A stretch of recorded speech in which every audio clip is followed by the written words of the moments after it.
Hello, Summit. I'm your host, Mason Richardson. And I'm Andrew Smith. Let's head over to Austin to find out what's happening at Summit. Thanks, guys. I'm Austin Harvey, and here are your today's announcements. We want you to be our next Sparty the Spartan. Complete the interest form and stay tuned for more info after spring break. Roles and responsibilities outlined in the form. See Ms. Hankins in C-135 with questions in the link in the form. Spring Station Middle and Summit's Winter Guard and Winter Drum Lines will be having a community performance next Monday at 7 p.m. in the main gym. Come out and support these groups. HOSA will be hosting its last blood drive of the year on Thursday, March 31st. Sign-ups will be in the Commons during lunch. Donors must be at least 15 or older. That's all for today. Back to you guys. Now here is Mr. Jackson with today's Get Your Act Together.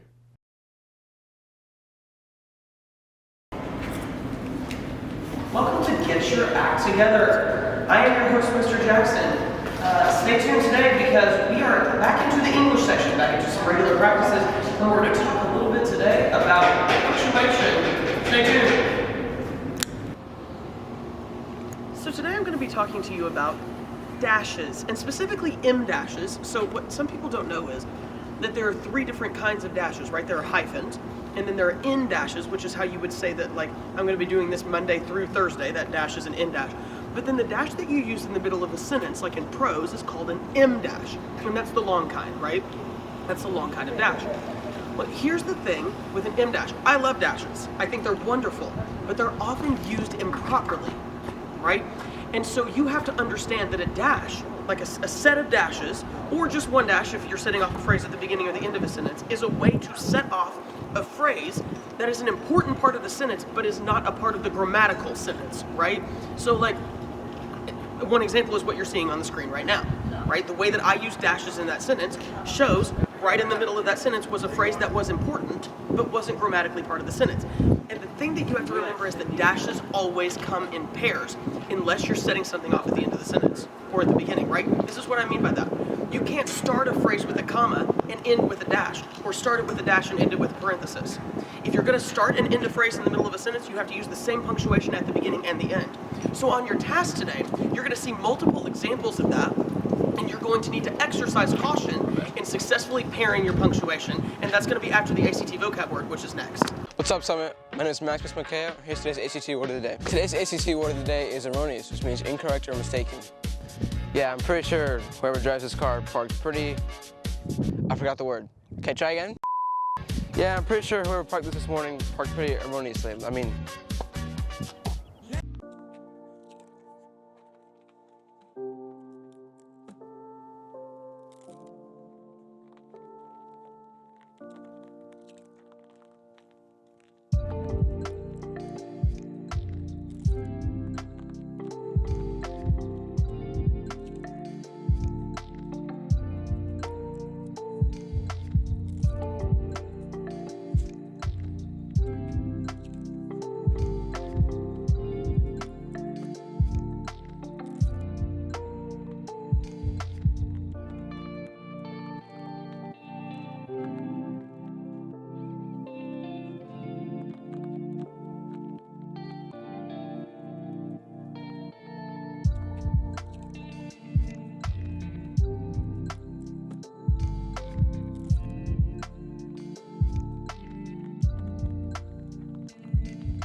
So that first question on your task just now said, my friend Naomi, dash, a pediatric surgeon at the local children's hospital, comma, is one of the hardest working people I know. Now hold up.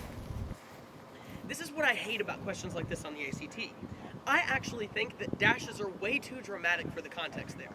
Like, I actually think that it should be commas, right? Like, I think that both of them should be commas. But they only let you change one of the two, and the one that you can't change is a dash, which means that where they give you the option to change it, you've got to change that one to a dash to match the other dash, because you've got to set it off with two dashes, right? And so the correct answer is hospital dash is, as asinine as that is.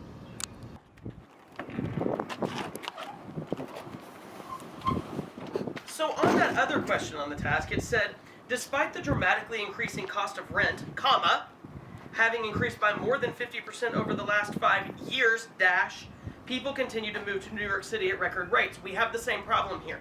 In my personal opinion, dashes or parentheses would actually be more appropriate than commas here. However, that's just a personal preference, right? The one that you can't change is a comma, so you've got to change the one that you can change to be a comma to match the other one, whether you really agree with that choice or not, because that's what's grammatically correct. The correct answer is years, comma, people.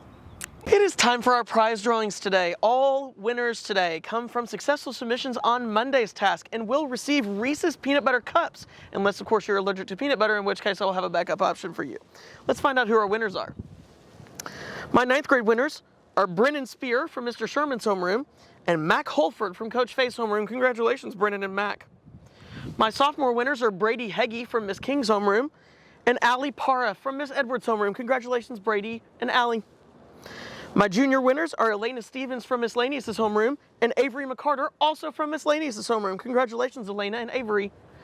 And my senior winners are Kelly Henderson from Miss Calhoun's homeroom and Joshua Morgan from Mr. Dinwiddie's homeroom. Congratulations, Kelly and Joshua. I'll see you in my room, A114 Math Hallway, during Spartan time and lunch or after school to pick up those prizes. Thanks for tuning in today. I hope that you have an absolutely marvelous end of your week and weekend, and I will see you again on Monday when I hit you with some math practice. Have a great one. Earlier this month, the culinary arts students had a cupcake battle competition. Here's the first part of the competition. All right, what's your guys' team name?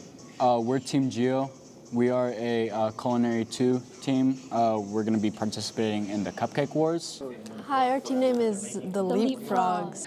Our team name for the competition is We Are Team Hungry. It is myself, Caden, and Axel. And our design is going to be a pond, and it's going to have like fishes and frogs and lily pads.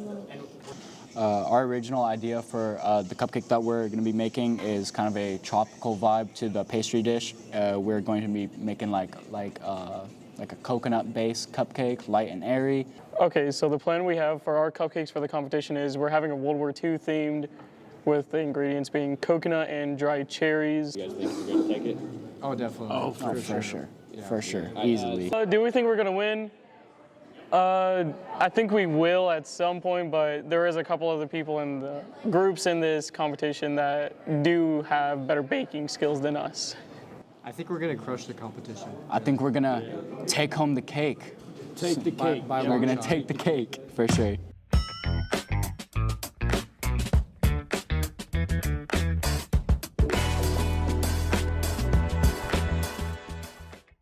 Well, that's all for today.